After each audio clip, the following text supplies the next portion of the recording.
Sa ngalan ng Ama at ng Anak at ng Espiritu Santo, Amen. ang pagpapala ng ating Panginoong Hesukristo, ang pag-ibig ng Diyos Ama, at ang pakikipagkaisa ng Espiritu Santo, naway sumainyong lahat. At sumayo rin. Mga kapatid, aminin po muna natin pagsisihan ng ating mga kasalanan upang tayo po'y maging marapat gumanap sa banal na pagdiriwang. Inaamin ko Sa makapangyarihan Diyos at sa inyo mga kapatid, na lubha ako nagkasala sa isip, sa salita, sa gawa, at sa aking pagkukulang. Kaya sinasamo ko sa mahal na Birheng Maria, sa lahat ng mga anghel at mga banal, at sa inyo mga kapatid, na ako'y ipanalangin sa Panginoong ating Diyos. kaawaan tayo ng makapangyarihang Diyos, patawarin sa ating mga kasalanan, at patnubayan sa buhay na walang hanggan. Amen. Panginoon, kaawaan mo kami. Panginoon, kaawaan mo kami. Kristo, kaawaan mo kami. Kristo, kaawaan mo kami. Panginoon, kaawaan mo kami. Panginoon, kaawaan mo kami. Manalangin tayo.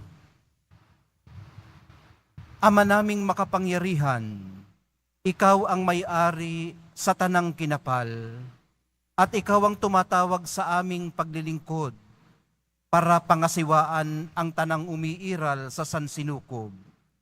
Ang maaasahang pagganap ni San Isidro sa kaniyang pagsasaka ay amin nawang matularan sa lahat ng aming pagsisikap na magkaroon ng makakain ng lahat sa masaganang hapag ng buhay at maglingkod sa kapakanan ng aming kapwa-tao sa pamamagitan ni Hesukristo kasama ng Espiritu Santo magpasawalang hanggan. Amen. Magsiupo ang lahat.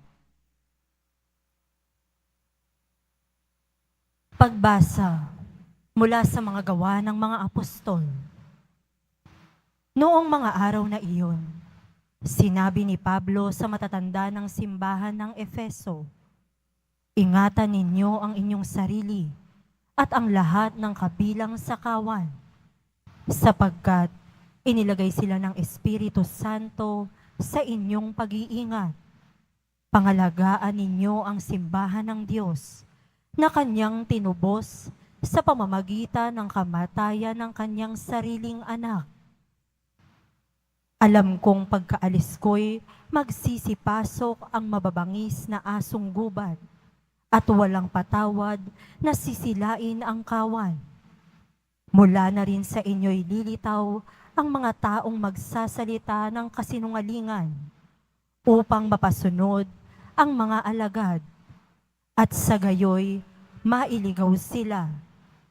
Kaya't mag-ingat kayo at alalahanin ninyong tinuruan ko kayo't gabit araw sa loob ng 3 taon at maraming luha ang pinuhunan ko.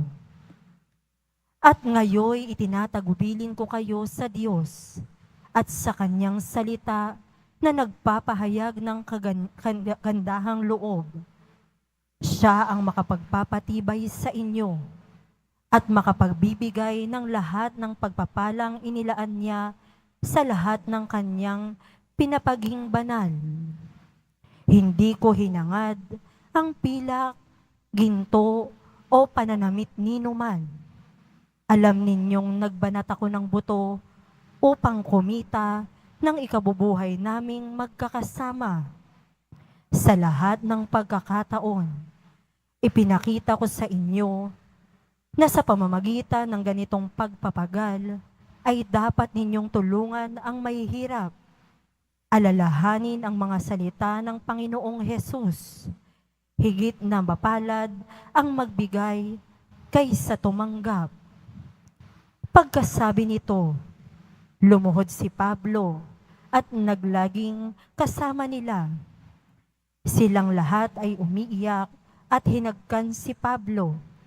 Labis nilang ikinalungkot ang kanyang sinabing siya'y hindi na nila makikita uli.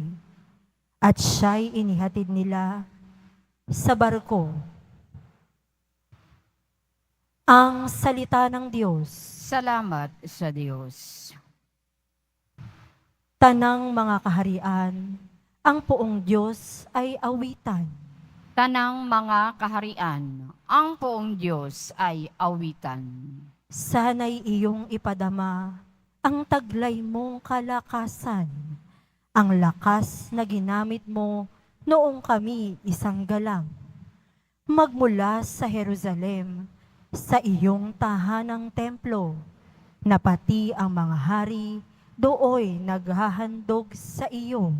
Tanang mga kaharian, ang poong Diyos ay awitan. Umawit sa Panginoon ang lahat ng kaharian. Awitin ang pagpupurit, ang poon ay papurihan. Purihin ang naglalakbay sa matandang kalangitan. Mula rooy maririnig ang malakas niyang sigaw. Tanang mga kaharian, ang poong Diyos ay awitan. Ipahayag ng bala na ang taglay na kalakasan. Siya'y hari ng Israel, magahari siyang tunay. Yang taglay niyang lakas at buhat sa kalangitan. Kahanga-hanga ang Diyos sa santuaryo niyang banal. Siya ang Diyos ng Israel, na sa tanay nagbibigay ng kapangyarihan at lakas na kanilang kailangan. Tanang mga kaharian, ang poong Diyos ay awitan. Magsitayo ang lahat.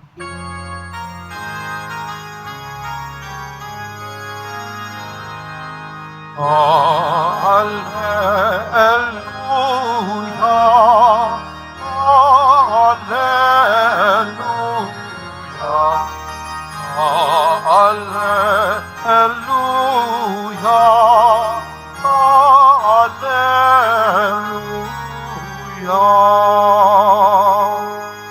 Amang Diyos ni Jesu Kristo, ang salita mo'y totoo.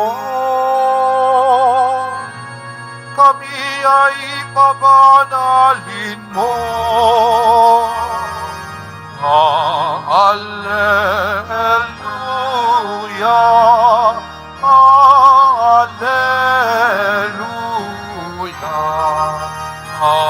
Alleluia, Alleluia.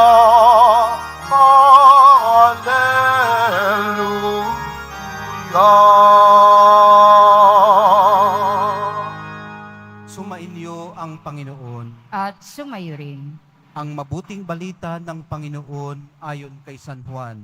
Papuri sa iyo, Panginoon. Noong panahong yun, si Jesus ay tumingala sa langit, nanalangin at ang wika, Amang banal, ingatan mo sila sa pamamagitan ng kapangyarihan ng iyong pangalan. Pangalang ibinigay mo sa akin upang sila'y maging isa, kung paanong tayo'y iisa. Habang kasama nila ako, iningatan ko sila sa pamamagitan ng kapangyarihan ng iyong pangalang ibinigay mo sa akin. Inalagaan ko sila at ni isa'y walang napahamak, liban sa taong humanap ng kanyang kapahamakan upang matupad ang kasulatan. Ngunit ngayon ako'y papunta na sa iyo. At sinasabi ko ito habang ako'y nasa sanlibutan upang mapuspos sila ng aking kagalakan.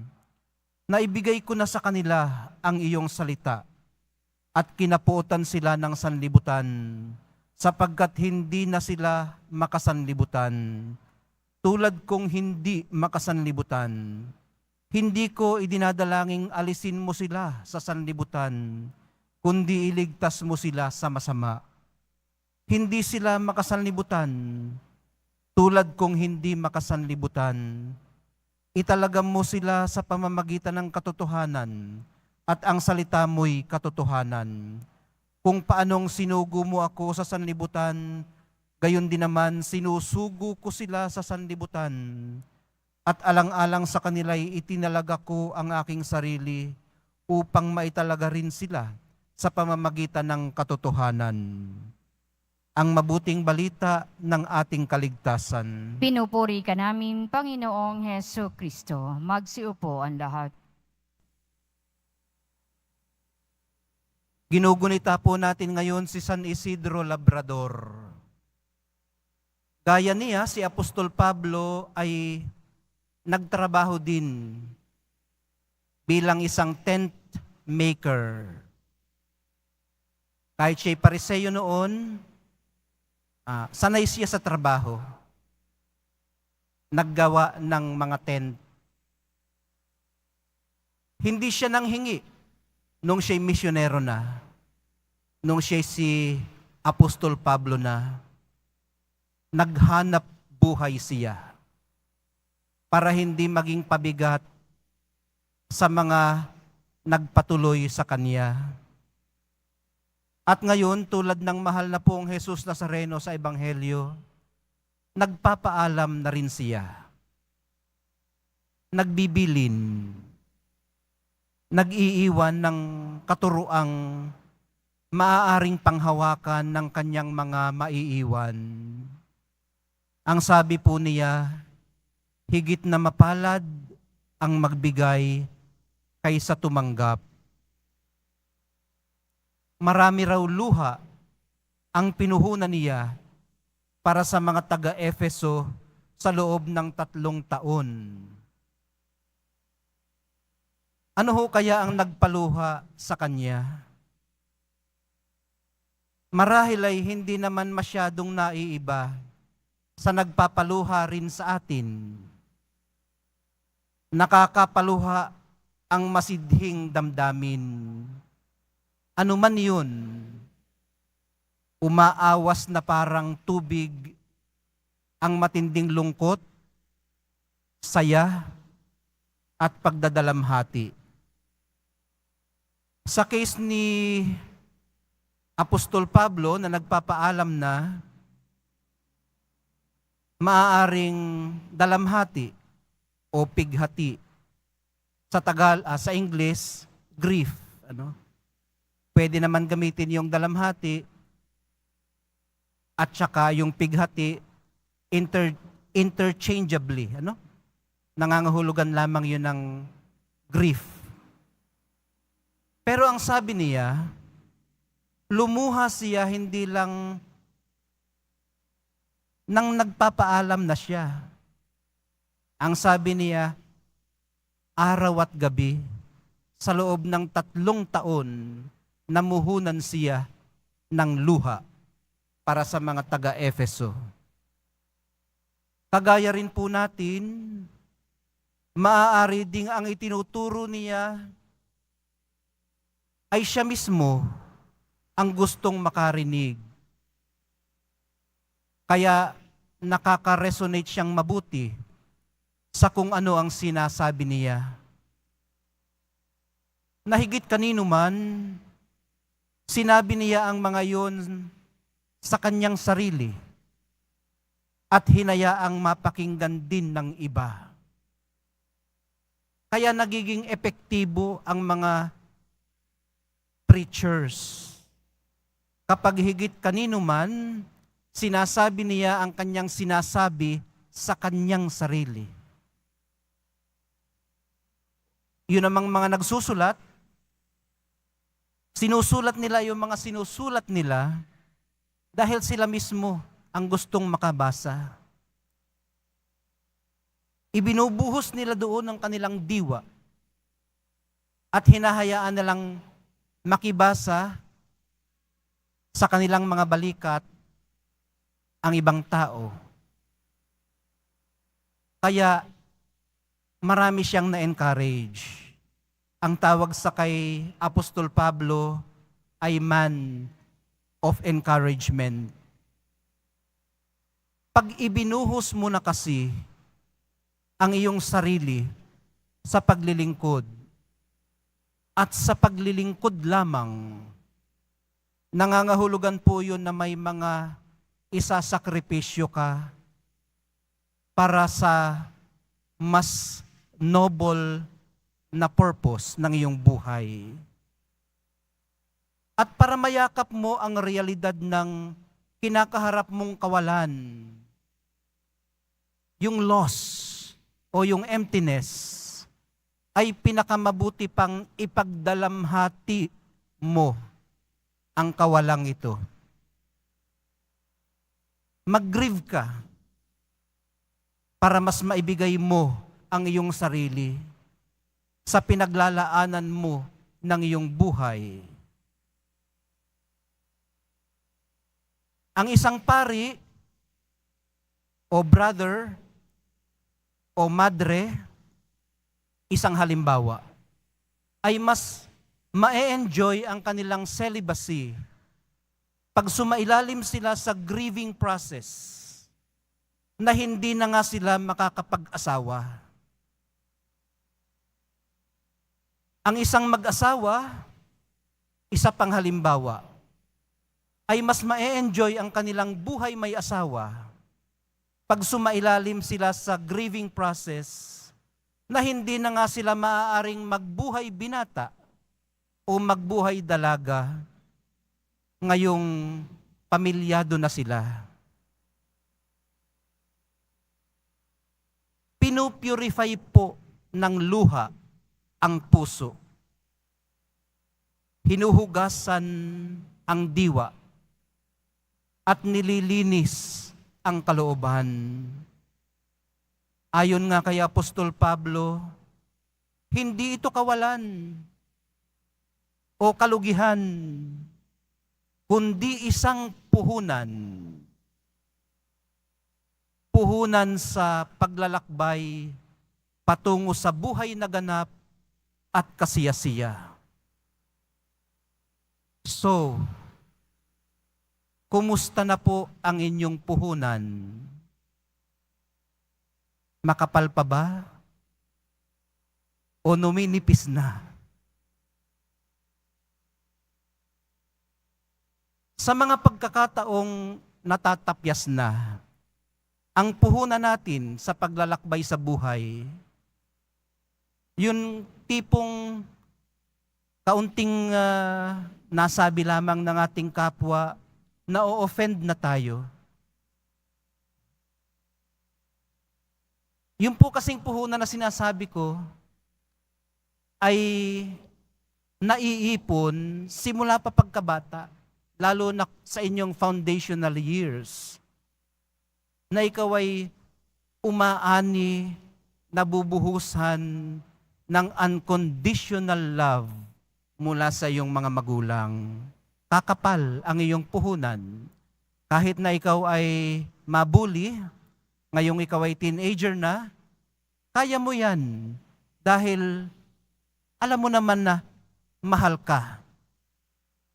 Ngayong ikaw ay maedad na, kaya mo rin kahit i-chismis ka ng iyong mga kasama kasi kilala mo ang sarili mo. I am loved and I know I am. Kaya mo yan. Kaya lang, pag panay-panay ang pang-o-offend sa iyo, ninipis at ninipis din ang iyong puhunan. At kaunting maslaitan ka lang, masasaktan ka na. At hindi na sumasapat ang ating luha para ma-replenish ang ating puhunan. Sa mga pagkakataon pong katulad nito, bumaling na po tayo ulit sa mahal na pong Jesus Nazareno. Siya na naghahangad na tayo'y maging isa. Kung paanong siya at ang Ama'y iisa. Siya na nagtatalaga sa atin sa Kanya ang katotohanan. Maghari nawa sa atin ang Espiritu ng katotohanan. Palakasin nawa tayo ng banal na Eucharistia para tindigan at itaguyod ang katotohanan. Mahal na pong Jesus Nazareno, sa pagsusugo niyo sa amin sa sanlibutan, ang bitbitinawa namin ay ang katotohanan.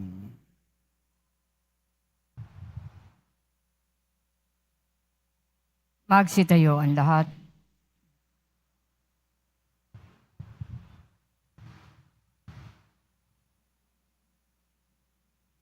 Minamahal kong mga kapatid, habang naghahanda po tayo para sa Pentecostes, nalalaman natin na kahit nabubuhay tayo sa mundo, hindi tayo nabibilang sa mundo. Tinatawagan tayo ng katotohanan ito upang manalangin para sa lahat ng tao, kaysa ni Kristo na hindi nagnanais na may maligaw ng landas. Sa bawat pagdalangin ng atin pong itutugon, Ama, italaga mo kami sa iyo. Ama, italaga mo kami sa iyo. Ang lahat ng Kristiyano naway sumampalataya sa pag-ibig ng Diyos at makatagpo ng pagkakaisa sa nag-iisang pastol. Manalangin tayo. Ama, italaga mo kami sa iyo. Ang mga naglilingkod sa bayan naway maging saksi sa katotohanan ng kanilang pananampalataya, lalo na sa paggamit ng kanilang kapangyarihan at sa pagtupad ng kanilang mga pananagutan. Manalangin tayo. Ama, italaga mo kami sa iyo. Ang mga Kristiyanong tapat sa pananampalataya naway magsikap na maging banal sa kanilang araw-araw na pamumuhay. Manalangin tayo. Ama, italaga mo kami sa iyo. Ang mga matatanda, mga nangungulila, mga may kapansanan at may sakit, naway magtiwala sa Diyos na nagpapalakas sa kanila sa pamamagitan ng init ng kanyang presensya. Manalangin tayo. Ama, italaga mo kami sa iyo. Ang mga yumao, naway mabuhay ng walang hanggan kasama ng Diyos ng pag-ibig. Manalangin tayo. Ama, italaga mo kami sa iyo. Sa katahimikan ng ating puso, idalangin po natin ang ating mga personal na intensyon.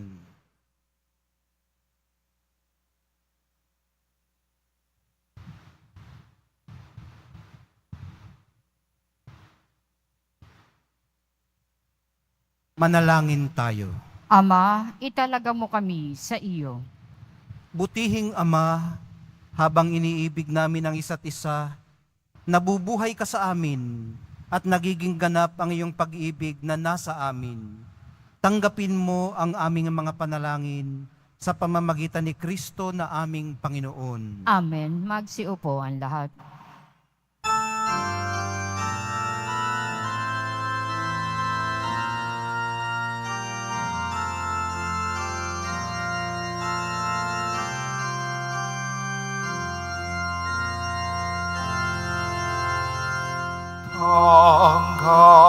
Tanggapin mo, O Panginoon, ang alay ng bayang nagdiriwang. Puhunan mong bigay ang alak at tinapay, handog ng pagkabuhay.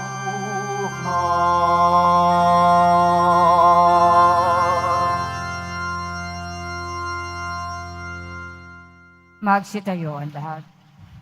Manalangin po kayo mga kapatid upang itong ating paghahain kalugdan ng Diyos Amang makapangyarihan. Tanggapin nawa ng Panginoon itong paghahain sa iyong mga kamay, sa kapurihan niya at karangalan, sa ating kapakinabangan at sa buong sambayanan niyang banal. Ama naming lumikha, pagpalain mo ang mga alay na bunga ng pagtatanim at pag-aani ng mga magsasakang kagaya ni San Isidro. Ang pinagpaguran nila sa tagulan at tag-araw ay siya nawang maging pagkain at inuming sa amin ay nagbibigay buhay sa pamamagitan ni Hesukristo kasama ng Espiritu Santo magpasawalang hanggan. Amen. Sumainyo ang Panginoon. At sumayo rin. Itaas sa Diyos ang inyong puso at diwa. Itinaas na namin sa Panginoon. Pasalamatan natin ang Panginoong ating Diyos. Marapat na siya ay pasalamatan. Ama naming makapangyarihan, tunay ngang marapat na ikaw ay aming pasalamatan. Ikaw ay nagniningning sa piling ng mga banal na ikinararangal mo sa kanilang kabutihan. Ibinigay mo silang huwara namin araw-araw at katuwang sa pagsamba sa iyong kamahalan. Sa pamamagitan ng anak mong si Hesus Kristo, kami naliligid ng mga banal na tao. Sila'y mga saksi na ang pananalig sa iyo ay magaganap namin sa ikararangal mo.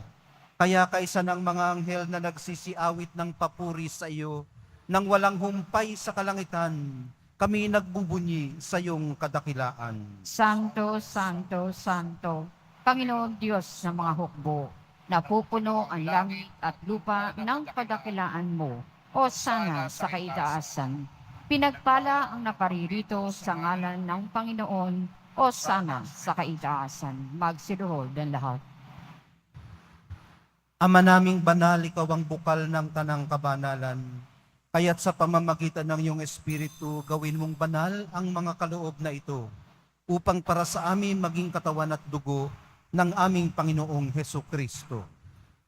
Bago niya pinagtiis ang kusang loob na maging handog, hinawakan niya ang tinapay, pinasalamatan kaniya, pinaghati-hati niya iyon, iniabot sa kanyang mga alagad at sinabi, "Tanggapin ninyong lahat ito at kanin. Ito ang aking katawan na ihahandog para sa inyo."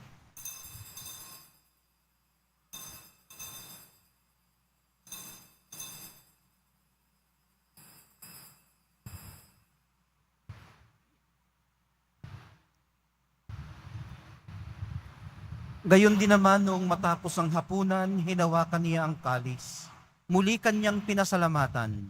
Iniabot niya ang kalis sa kanyang mga alagad at sinabi, "Tanggapin ninyong lahat ito at inumin.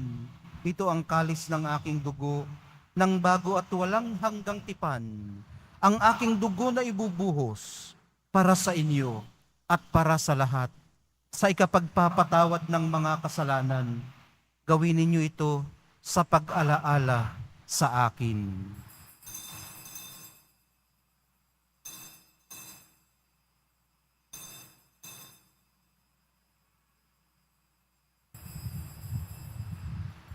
Magsitayo ang lahat.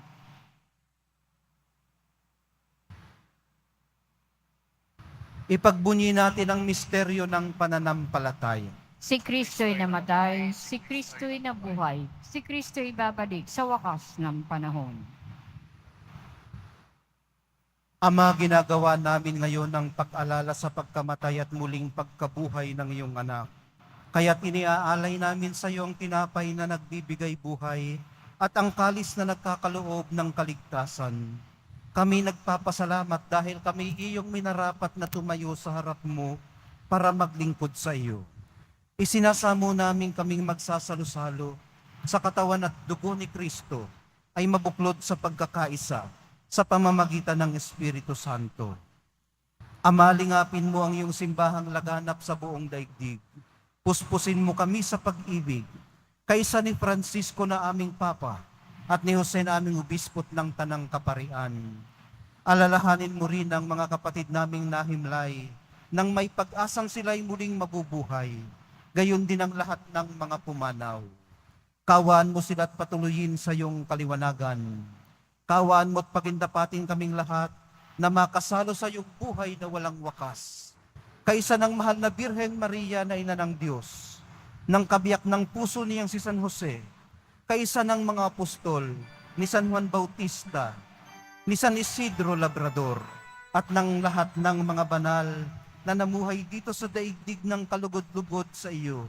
May pagdiwang nawa namin ang pagpupuri sa ikararangal mo sa pamamagitan ng iyong anak na aming Panginoong Hesus Kristo. Sa pamamagitan ni Kristo, kasama niya at sa Kanya, ang lahat ng parangal at papuri ay sa iyo, Diyos Amang makapangyarihan, kasama ng Espiritu Santo, magpasawalang hanggan. Amen, amen, amen. Amen, amen. Amen, amen. Sa tagubili ng mga nakagagaling na utos at sa turo ni Jesus na Panginoon natin at Diyos, ipahayag po natin ng lakas loob. Ama namin, Sumasalangit ka, sambahin ng ngalan mo. Mapasa amin ang kaharian mo. Sundin ang loob mo dito sa lupa para nang sa langit. Bigyan mo kami ngayon ng aming kakanin sa araw-araw. At patawarin mo kami sa aming mga sala. Para nang pagpapatawad namin sa nagkakasala sa amin. At huwag mo kaming ipahintulot sa tukso at iadya mo kami sa lahat ng masama. Hinihiling po namin kami iadya sa lahat ng masama, pagkalooban ng kapayapaan araw-araw, iligtas sa kasalanan at ilayo sa lahat ng kapahamakan. Samantalang aming pinananabikan ang dakilang araw ng pagpapahayag ng tagapagligtas naming si Hesukristo. Sapagkat iyo ang kaharian at ang kapangyarihan at ang kapurihan magpakailanman. Amen. Panginoong Hesukristo, sinabi mo sa iyong mga apostol, kapayapaan ang iniiwan ko sa inyo, ang aking kapayapaan ang ibinibigay ko sa inyo. Tunghayan mo ang aming pananampalataya at huwag ang aming pagkakasala. Pagkalooban mo kami ng kapayapaan at pagkakaisa ayon sa iyong kalooban, kasama ng Espiritu Santo, magpasawalang hanggan. Amen. Ang kapayapaan ng Panginoon ay laging sumainyo. At sumayo rin. Magbigayan po kayo ng kapayapaan sa isa't isa.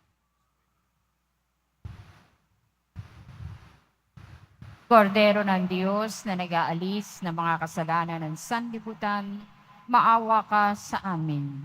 Kordero ng Diyos na nag-aalis ng mga kasalanan ng sanlibutan, maawa ka sa amin.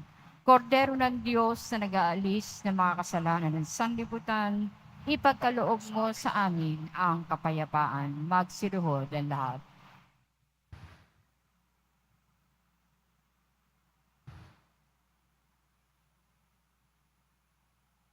Ito ang kordero ng Diyos. Ito ang nag-aalis ng kasalanan ng sanlibutan. Mapalad ang mga inaanyayahan sa kanyang piging. Panginoon, hindi ako karapat-dapat na magpatuloy sa iyo. Ngunit sa isang salita mo lamang ay gagaling na ako.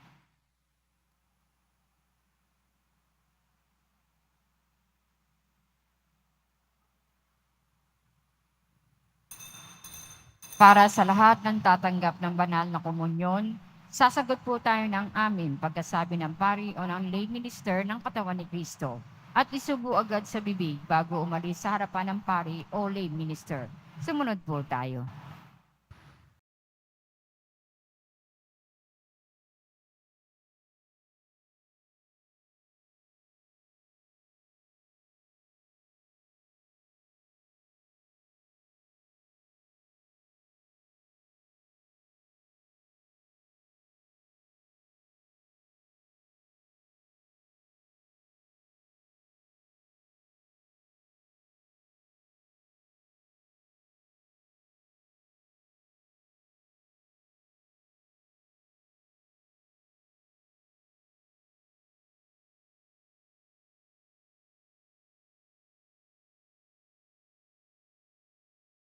Magsitayo ang lahat.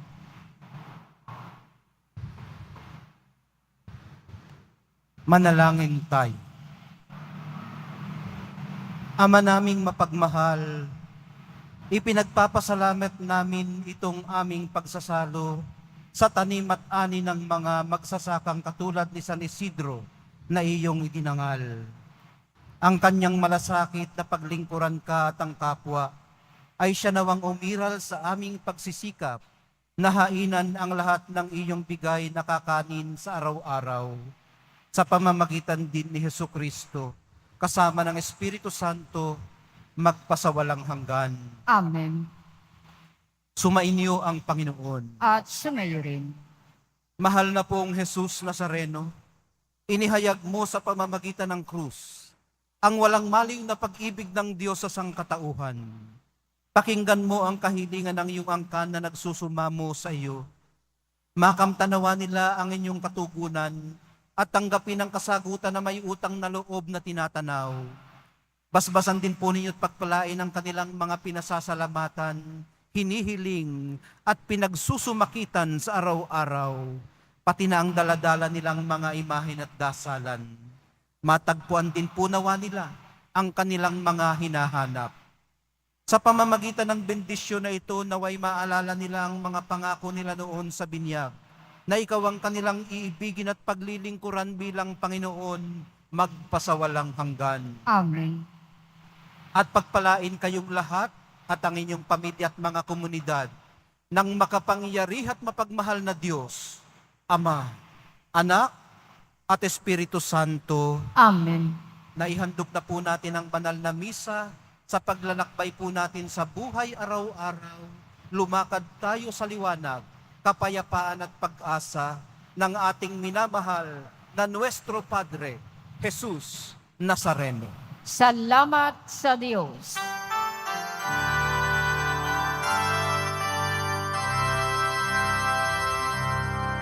Nuestro Padre Jesús Nazareno, sinasamba ka namin.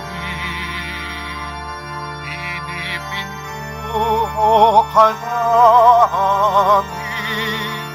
Aral mo ang aming buhay at kaligtasan. Nuestro Padre Jesus Nazareno, iligtas mo kami sa kasalanan. Ang krus mong kinamatayan ay sagisag ng aming kaligtasan. Nuestro Padre Jesus Nazareno, inarangal ka namin. Nuestro Padre Jesus Nazareno, inuwalhati ka namin. Nuestro Padre Jesus Nazareno, inarangal ka namin. Nuestro Padre Jesus Nazareno, inulwalhati ka namin.